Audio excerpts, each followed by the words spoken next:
In this video, we're going to round off our methods for the synthesis of amines by looking at two examples of rearrangements that can be used to synthesize amines. And these rearrangements are related because they go through a common intermediate, even though they start from different starting materials. And toward the end of the video, we'll summarize all the various methods we've seen for synthesizing amines and talk a little bit about why you'd choose one over the other and sort of summarize the discussion. So, method number 8 involves the treatment of an amide with Br2 and a base, typically sodium hydroxide. Cheap, widely available, and works great. And this is an old reaction known as the Hoffmann Rearrangement. This is actually only the first step of the reaction. We'll add water in the second step, as we'll see in a second, to ultimately get the amine product out. So what's going on here with Br2 and NaOH? Well, we've encountered these reaction conditions in the halogenation of ketones and aldehydes at the alpha carbon. And actually something very similar is going on here. But instead of an alpha carbon, we have what we might call an alpha nitrogen. And the H is attached to that nitrogen, which are mildly acidic. In fact, more acidic, right, than the alpha protons of a ketone or aldehyde, where this atom is carbon rather than nitrogen. And so sodium hydroxide can deprotonate there, at least reversibly, and Br2 is an electrophile and can be attacked by the anionic nitrogen, and ultimately the neutral reactive intermediate we end up with is an N-bromoamide that looks like this. What's interesting about the N-bromoamide? Well, first of all, it's still acidic at the nitrogen, arguably more acidic because we've just attached an electron inductively withdrawing bromine to the nitrogen. So it can be deprotonated, and let's go ahead and show that. And now we have the N-bromoamide anion, the conjugate base of that neutral intermediate right here. What's interesting about this is it's got a good leaving group in the Br attached to nitrogen and an alkyl group with the potential to migrate at the carbonyl carbon. And so what can happen here is a 1,2 rearrangement of this R group with loss of the bromide leaving group.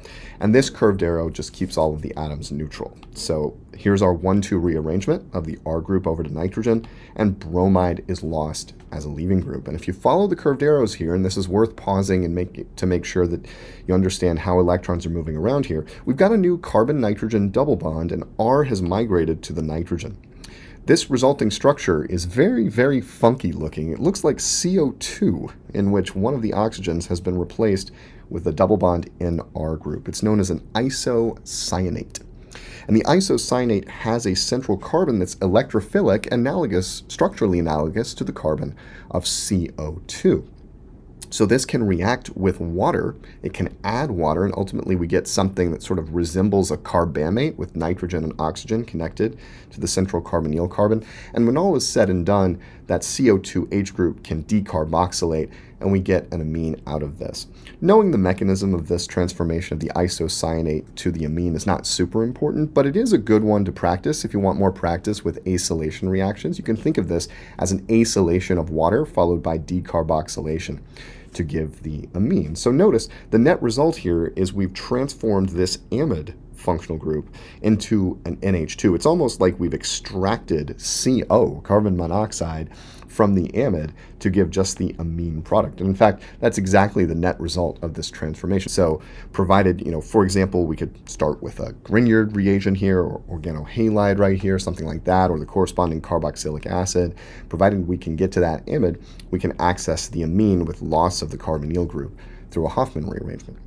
The Curtius rearrangement uses not N-bromoamides, but acyl azids. And there's a structural analogy here between this anion and an acyl azid. We've seen previously that this N2+ fragment is a good leaving group, just like bromide, right? So we can imagine highly analogous electron flow occurring in the acyl azid. But before we get there, I want to touch on how we can access the acyl azid in the first place, as this looks like a pretty exotic structure.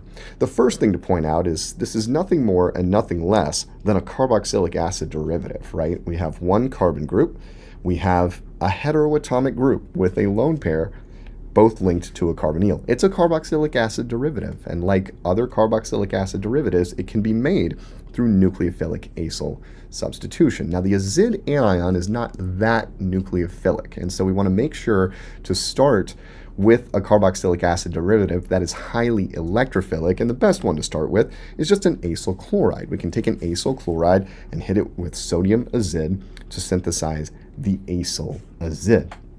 And because this is already set up with a good leaving group and negative formal charge on this nitrogen, we don't even need to add a base. You can just heat the acyl azide, and this electron flow involving 1,2 rearrangement, 1,2 migration of this R group, and loss of now an N2 leaving group gives rise to the same isocyanate intermediate that we saw in the Hoffmann rearrangement above. And through the exact same mechanism for the reaction above, treatment with water causes hydrolysis of the isocyanate to an amine and CO2. So again, the Curtius rearrangement is similar to the Hoffmann rearrangement. We start with a carboxylic acid derivative. Here it's an acyl azide, and ultimately this nitrogen of the azide functional group becomes linked to the R group on the other side of the carbonyl group in the acyl azide, if you like. So this is a great approach for the synthesis of primary amines. And for example, we could carry this on to a secondary or tertiary amine using reductive amination would be a great approach to install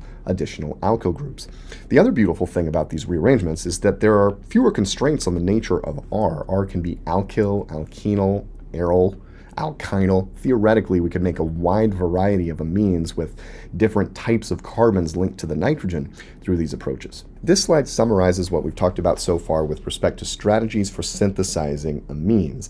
And you'll notice that with the exception of using ammonia in reductive amination, SN2 alkylation of ammonia is missing from this slide. Do not use the SN2 alkylation of ammonia to synthesize amines unless you're happy with an ammonium halide salt.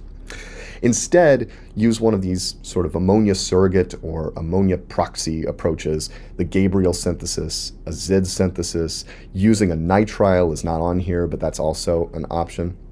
We can also use the Hoffmann and Curtius rearrangements to access primary amines. And reductive amination, and this is the beauty of it, right, can be used to install 1 or 2 additional alkyl groups, and they need not have the same structure, right? These could be different, this could be R prime, R double prime. Reductive amination gives us access to a wide variety of amines. The only place alkylation appears is here if we want to go from a tertiary to a quaternary ammonium. We can use alkylation to do that. Otherwise, make sure to avoid alkylation when you're synthesizing amines.